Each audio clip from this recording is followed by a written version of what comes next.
By 1206, Genghis Khan was no longer just the unifier of Mongol tribes, he was their supreme ruler. But his eyes were no longer on the steppe. He now looked south, toward the golden cities of northern China, ruled by the powerful Jin dynasty. These cities were rich, cultured, and well fortified with massive walls, advanced technology, and elite armies. But what they didn't understand was that Genghis Khan was not a traditional invader. He didn't come for temporary spoils, he came to conquer and consume. The Jin dynasty had once insulted the Mongols, calling them wild barbarians unworthy of alliance. Now, Khan would answer that insult with fire and steel, but he wasn't reckless. He spent years planning.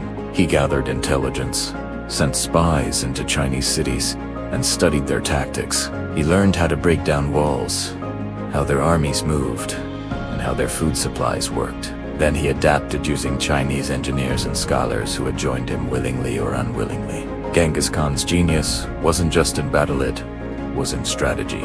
He created a communication network across vast distances using horse riders and signal flags. His armies moved like shadows, striking hard and disappearing. His horse archers could fire in all directions while riding full speed. And when they faced a wall too high or a city too fortified, they didn't retreat.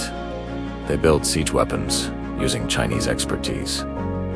His campaign began with a mix of diplomacy and force. He first sent envoys to the Jin Emperor, offering peaceful trade.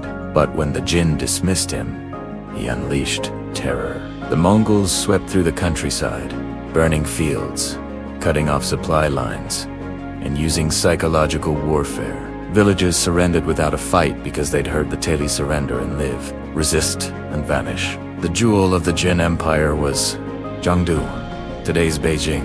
Khan knew this city wouldn't tafel easily, so he surrounded it, starved it, and struck it with repeated raids. The siege dragged on for months.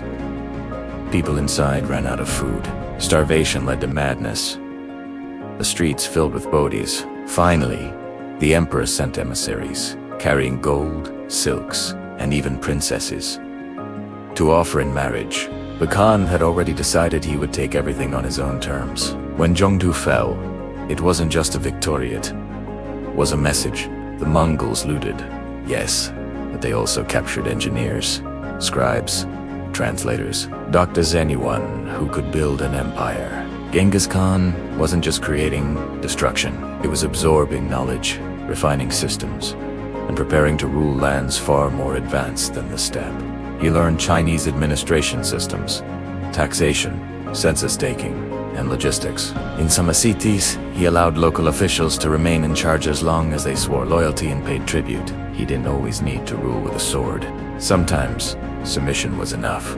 But behind every act of mercy was the shadow of punishment. Any rebellion, any delay, any insult was answered with brutal retaliation. One city that revolted after surrendering was completely destroyed. No survivors. The message was clear.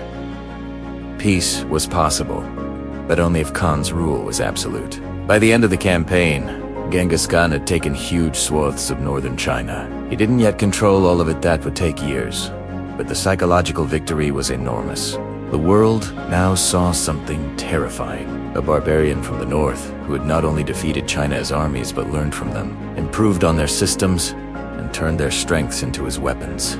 He had transformed the Mongols from a loose confederation of steppe tribes into a war machine that was now blending with the knowledge of civilizations centuries older than theirs. This wasn't just conquest, it was even. This story is still ongoing, and the next part will be up on this channel soon. So don't forget to like, share, and subscribe.